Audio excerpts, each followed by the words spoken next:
Pain heals. Chicks dig scars. Glory lasts forever.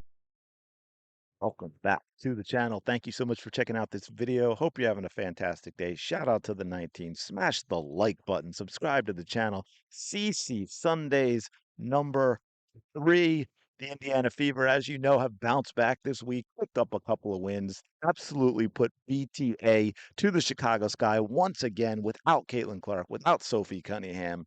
And before we get going, to be fair, I know she's walking that fine line. She's walking that fine line. But as much as I have issues with Dawn Staley, I'm gonna give credit where credit is due. And I gotta say, I think this was pretty funny. This was right before the game, and she's asked what she is going to be paying attention to the most as the Indiana Fever take on the Chicago Sky. Out to Chicago for the Fever and the Sky. Coach, what are you going to have your eyes locked in on early? I'm gonna be locked in on Caitlin Clark as assistant coach. Okay. The animated Caitlin Clark assistant coach. She's probably gonna be saying, "Get Aaliyah the ball." I gotta say, I can't argue with that. That is some insight, and I think a lot of you turned in to watch Caitlin Clark on the sideline. The very, as she said, animated Caitlin Clark and how she handled things. I don't know that she had a whole lot of real input with the coaching, but she's definitely animated. I know some Chicago Sky fans had meltdowns because Caitlin Clark was cheering on her team, and I think there was one time where who was it? I think it was Aaliyah. Was it Aaliyah Boston playing Angel Reese? And Angel Reese actually got a travel called. She had traveled numerous times, but she rarely gets it called when she shuffles her feet. She got one called. It was because of good defense that forced it. Of course, Caitlin got up and was clapping and cheering on and supporting her team.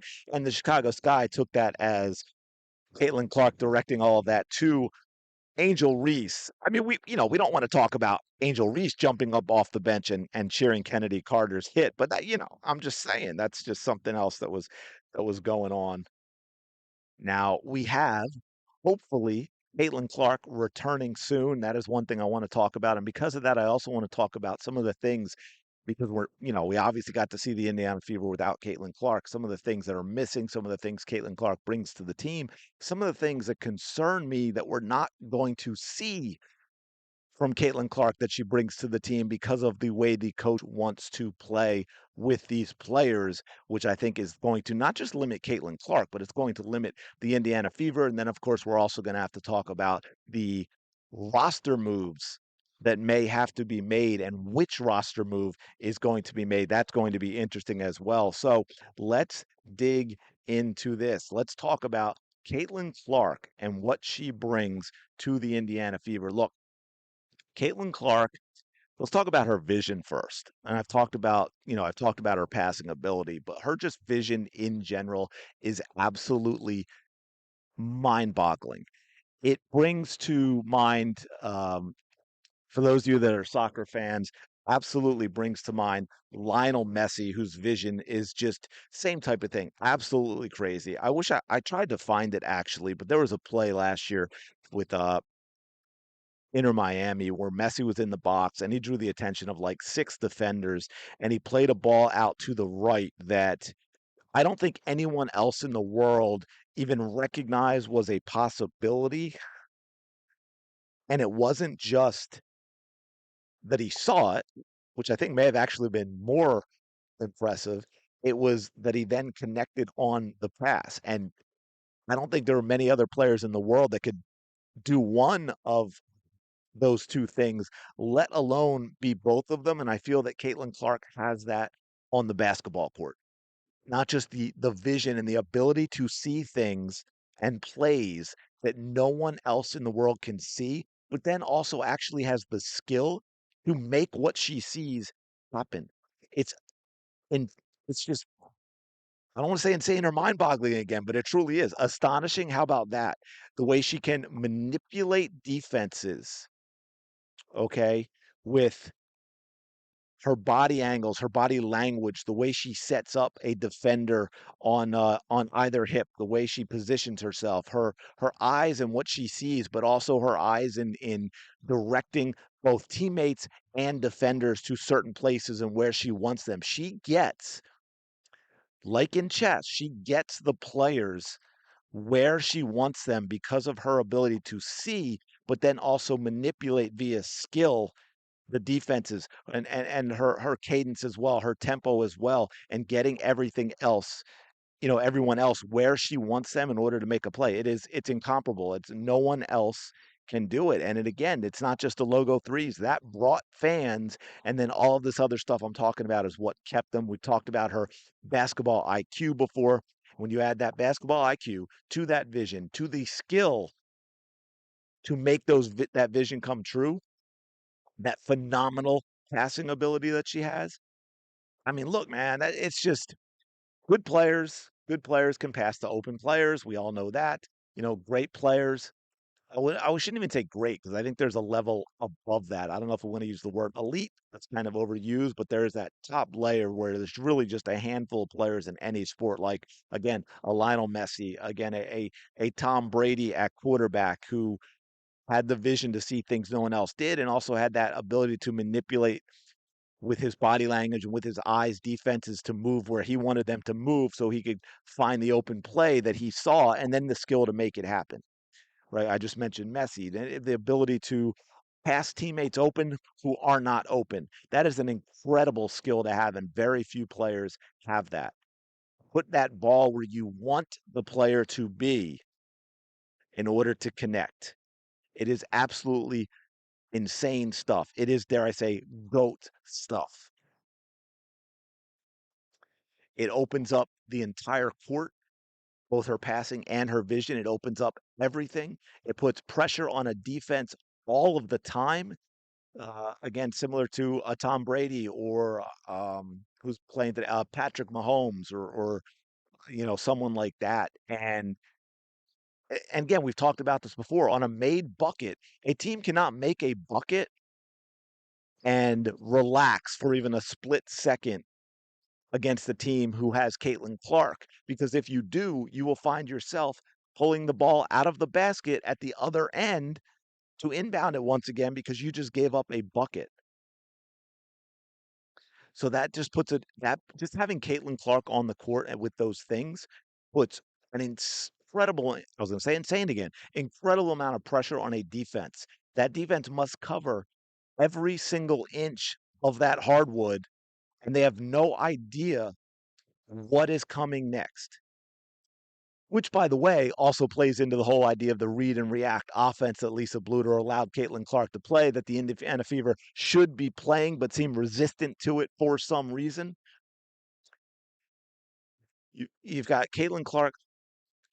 I'm not even sure I could put her into a category in terms of other players to try and get you to understand what I'm talking about. I mean, I guess there's some Magic Johnson, as I said, some there's some Larry Bird. I mentioned Tom Brady, and of course she has the range of she has the range of Caitlin Clark, and she can shoot from anywhere, and that range just adds a whole nother element, a whole nother level to everything I just said that makes all of those things even easier because, again, defenses need to pick her up long before they pick up another player. They need to pick her up at the very least at half court. In fact, you should probably pick her up full court, at least initially, even after you make a bucket, in order to slow the Indiana Fever down just a little tiny bit and allow your teammates to get back and match up properly, because Caitlin Clark also creates mismatches with that transition ability, right? It's not just about being up tempo. I talked about in the post game for the Fever Sky game that, yeah, the Fever seem to run a little more up tempo, say with Ari McDonald in, and that's what it looks like. But they're last in the league in shooting without Caitlin Clark in terms of number of shots taken. So they might be moving in across half court sooner, but they're not creating any mismatches that they can take advantage of. They're not creating any scoring opportunities quickly in the shot clock they would create with Caitlin Clark, which is why they're taking, 60 shots a game without her as opposed to 74 with her. So they're working much harder for every opportunity they get to score. And this, I guess, like this stuff drives me absolutely crazy. It drove me crazy with Sides. And look, I was one of the first to be like, Sides has to go, Sides has to go, Sides has to go. But when I look at the team now with when Caitlin Clark played, I will say this about Christy Sides.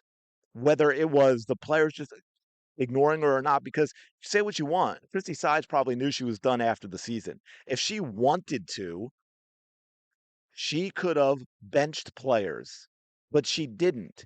She gave up the keys and said, Caitlin Clark, run, right? She freed her up to do that, regardless of any other thing we think about Christy Sides. And that is why the Indiana Fever were so good in the second half of the season. And I am afraid that we may not see that this this year. I'm not seeing it. At least I didn't early. Maybe we will now. Because if a team has to pick Caitlin Clark up 94 feet, which I think they really do, right? Post can't get into drop coverage. Mismatches happen all the time. A trailing perimeter defender on the pick and rolls all the time with Caitlin Clark, which is why you see that I think everything should be run through in the half court. Caitlin Clark and Aaliyah Boston with the pick and roll all of the time, because off of that, everything else is possible. Everything else is possible. Getting Bonner and Howard and Kelsey Mitchell freed up and Lexi Hull freed up. That all comes off of the way Caitlin Clark and Aaliyah Boston play the pick and roll. You've got, Caitlin keeps it sometimes, as I've broken down in video. She doesn't always even use the pick because she reads that defense. She manipulates them into cheating off of that pick because they know that it's coming, and then she'll go the other way and she'll just drive straight to the rim. You've got Aaliyah Boston on the pocket passes, on the short rolls, on the wide open. She gets wide open for that mid range, that 14, 15, 16-foot jumper. Then you've got the switch that can happen as well.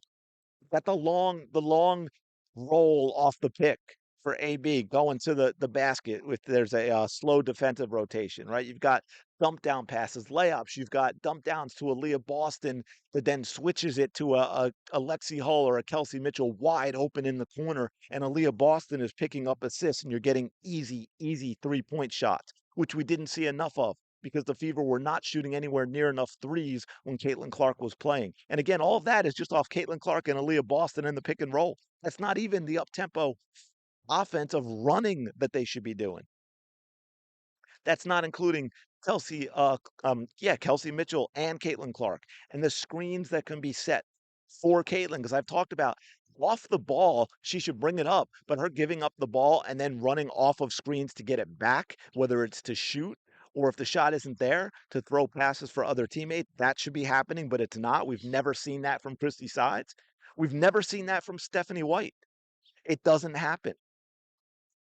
Why are we not seeing Kelsey Mitchell? Even Lexi Hull at this point, who's expanded her offensive game, but Kelsey Mitchell definitely, Caitlin Clark, we're not seeing them run off multiple set screens. Or I've talked about running baseline and coming off, where guys like, if you go back in the day, a Rip Hamilton or a Reggie Miller, constantly running off multiple screens. Nowadays, you would say that's something that Steph Curry does, constantly running off multiple screens. It's the same lackadaisical pin down screens that aren't set well, that aren't run off of well, and it's over and over again. And I mean, like I said, the quality of the screens, not getting people open for catch and shoot at all. It's just not good. They want Caitlin off the ball, but they're using off the ball to set screens that do nothing, which is just getting her beat up more. They depend on the gravity of Caitlin Clark to get wide open looks for players. Players who are just standing at the 3-point line. And yet they don't really want that. They depend on it, but they don't really want it because they don't work on it in reverse, like I was just talking about with setting up multiple screens for Caitlin Clark to get her the ball back. One of the things we talked about that Steph White said all the time that irked me a little bit. I don't think I talked about it at the time. Maybe I did once or twice, where whenever she talked about Kelsey Mitchell, she talked about how she had her most efficient year last year, right? She was in that, like, we want to depend on Caitlin Clark less. We have all these other great players. Well, yeah, Kelsey Mitchell did. Why? because of the offense that they ran by putting the ball in Caitlin Clark's hands. They all should have their most efficient year playing with Caitlin Clark, right? That's why you had this from Kelsey Mitchell. That's why 2024 she was shooting better from the field than she had in her entire career. Almost a career high in 3-point percentage. Although she was taking more than one more a game, shooting 40.9% a couple of years ago to 40.2. Career high in 2-point shooting. Career high in efficient field goal percentage, right? That was because of adding Caitlin Clark. Lexi Hull, same thing. I've talked about this before. Terrible, terrible shooter before Caitlin Clark got here. Well, I shouldn't say terrible, but she was right. She wasn't getting the quality of looks, just like Kelsey Mitchell. The quality of each shot went up dramatically, so therefore they're going to shoot a lot better. You watch any player at the pro level in practice when they're just shooting, they're all phenomenal, right? And then it's, can they get quality looks in games? Can they shoot with a little defensive pressure? And you get that with Caitlin Clark on the court running your offense through Caitlin Clark. And I'm just haven't seen enough of that with these first 4 or 5 games that we saw with Caitlin Clark in the game. Right? Absolutely crazy. Kelsey Mitchell was getting, wide open transition buckets with Caitlin Clark, a couple of wide open threes, she'd get the wide open backdoor cut. Same for Lexi Hull. And that's why their shooting percentages went up dramatically last year. Caitlin Clark is one of the best offensive players in terms of not just her scoring, in terms of her being the catalyst for everything else that the rest of the team does and elevating their play that we've ever seen. I mean, yeah, she actually is the system. She is the system. You don't want to lose Caitlin Clark, and you don't want to minimize what she does on the court. So, contrary to some of the things Steph White was saying, there really is there's really no growth opportunity for this team or this quality of depth that's going to save you if Caitlin Clark is down for a long period of time. They picked up a couple of wins. They didn't do it playing great basketball. They're weathering the storm, and they are doing that well. Again, shout out to the team. These wins matter. So please understand, this isn't about a criticism of the team. I'm just talking about what Caitlin Clark brings that they need to capitalize on to the best of their ability when she comes back. But I have not seen that yet. I know it's early. Caitlin Clark only played 4 games, but I didn't see it in those 4, and I'm not hearing it in the post games and all of that. Right? It's still kind of the coaches are like, hey, we're close to being a really good team even without Caitlin Clark. It's all part of this process. They need time to play together and gel and all of that. And it just doesn't seem like there's this sense of urgency from the players or the coaches into what this season could possibly mean for this team. And one other thing, because I know this is getting a lot longer than I probably intended, or at least it feels that way. I hope it doesn't feel that way to y'all. You probably checked out already. I want to talk a little bit about the roster because that's going to be important moving forward. Obviously, Erin McDonald was a big pickup. She's been really important in the 2 games that she played. Now, look, if we go back, let's go back. This team was bad, really, really bad before Caitlin Clark came along, right? It was bad with Kelsey Mitchell. Kelsey Mitchell is not a number 1.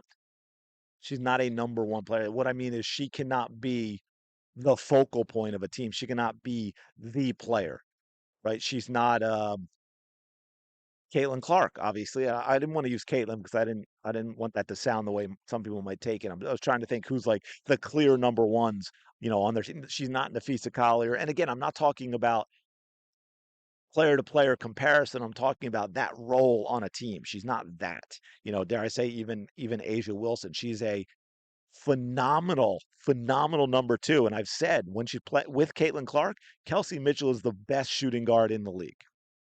That's what she is. She's a great number 2 or even number 3 because again, we've got Aaliyah Boston on a very, very good competitive team. Now, when the Fever picked up AB, now you said, okay, well, maybe they are something, but obviously something was still missing. They won what, 13 games in Aaliyah Boston's rookie year, I think, right? 13 and 27. And then came Caitlin Clark, and it just elevated everything to another level. And here's the issue I have with the roster construction in looking at it now and looking at the performance. And I said this at the time too, and it was nothing against any player individually. I just thought what you had with the core of the Indiana Fever and what you had with Caitlin Clark and the type of player that she is, they got too old, too many vets. And by the way, Kelsey Mitchell's a vet. I remember the announcers talking about in one game about how she's loved having Dewana Bonner and having that vet. And I'm like, Kelsey, you're in your 8th season. You are the vet. You are the vet on the team. And I just don't think that that all of them, Dewana Bonner, great, bring in Dewana Bonner. Add Natasha Howard, well, nothing against Howard, but if you've already got Bonner, right, and now you're bringing in Sydney Colson as well, and it just you have this young core: Kelsey Mitchell, Aaliyah Boston, Caitlin Clark, Lexi Hull, and then I just think you put too much around. Now again, it is only one season, but from what I'm looking on the court, I don't know that those players are going to be able to play at the pace that is needed with the core four that has been here. Right? That's the thing that I think got lost in all of this. Is this was looked at as, for some reason, these vets who are at the end of their career were going to be the players, but they're not. You had Caitlin Clark, Aaliyah Boston, Kelsey Mitchell, Lexi Hall, all players not yet in their prime or like hitting their prime, which is where I'd say Kelsey Mitchell is right now in her 8th year. And you needed to put pieces around them that made those four better. And I'm not sure that was done. And now you've got very difficult decision to make, the Fever does, because of that. And that is, a player is probably going to have to be let go. Now, I've heard, and this I have not confirmed, but I heard with the hardship that player has to be let go when someone comes back instead of signed. I'm not completely sure that is true. Let me know in the comments below if that is. I would be very interesting because some of these contract stuff is wacky, and it's been really difficult to find definitive things. But let's make the assumption that when Caitlin or Sophie comes back, and it seems like Caitlin will be back first, let's make the assumption that they could sign Ari McDonald to a regular contract. If doing that, they would have to cut somebody right now. I know at some point in the season, the prorated contract for paying somebody for the rest of the season will actually be less than the cap space that the Fever have, and they'll be able to sign a 12th player. Unfortunately, I don't think that is now. So if they were to keep Ari McDonald, they would have to cut someone else. And if they don't keep Ari McDonald, I don't think that they will get her back when they can fit someone under the cap, because my guess is, just from what she's done with the Fever in these couple of games, someone else is going to sign Ari McDonald. So the question is if they can keep Ari McDonald, just sign her to a contract, and they don't have the cap money to add her as a 12th, who goes? Sydney Colson seems redundant, right? If Ari McDonald becomes the backup point guard, where are the Sydney Colson minutes? But the other factor is Bree Turner has been nothing. She's barely played. But of course, here's where it gets messy with the WNBA. Now, NBA teams, NFL teams, right? Like, nobody's perfect. Front office, they get things wrong and this and that. So setting that aside, they are going to do what they think is best for the team in terms of roster talent. Whereas the WNBA, and talking with some fans, they wonder, it's like, oh, they get into the other messy stuff, and it's like, It might not look good, right? Bree Turner's a big activist. It might not look good to let her go. Sydney Colson is here for vibes. It might not look good to let her go, even if keeping Ari McDonald and letting one of those players go, make the team better. And then that becomes, well, Michaela Timpson doesn't play. She wasn't drafted till the middle of the second round. It's going to be a lot easier in terms of backlash or press coverage or what have you for the team to let Michaela Timpson go. That would be interesting. So if they have to make a decision and they can sign McDonald, is it McDonald? Do they let her go? Do they cut Colson? Do they cut Turner? Do they cut Timpson? Somebody's got to go. It's going to be a very interesting decision for the Indiana Fever. Last thing I will leave you with as we wrap up, going forward, you've got oh my goodness, I just blanked. Oh yeah, you got the game Tuesday, and then a number of days off, right? Isn't the next game like Saturday or Sunday or something like that for the oh, I did want to show you this real quick. Highest plus minus in the WNBA this season. You've got all these players on an 8-0 team, and then Lexi Hall. Shout out Lexi Hall. What I was going to say is these are, if they have to make these decisions with the rosters, and of course you want Caitlin fully healthy, good chance she does not play on Tuesday because that extends the time that the Fever front office and coaching staff has to make a decision on the roster. And of course, you get all those extra days for Caitlin Clark to get back fully healthy. So I'm going to wrap it up there. I'm always trying to keep these things under half an hour. Let me know your thoughts in the comments below. Hopefully I've got this thing up and it's a premiere and we're talking about it in chat. But yeah, let me know what you think about all this. I appreciate you checking out this video as always. Smash the like button, subscribe to the channel. Appreciate all your support. Yeah, go have the day you deserve.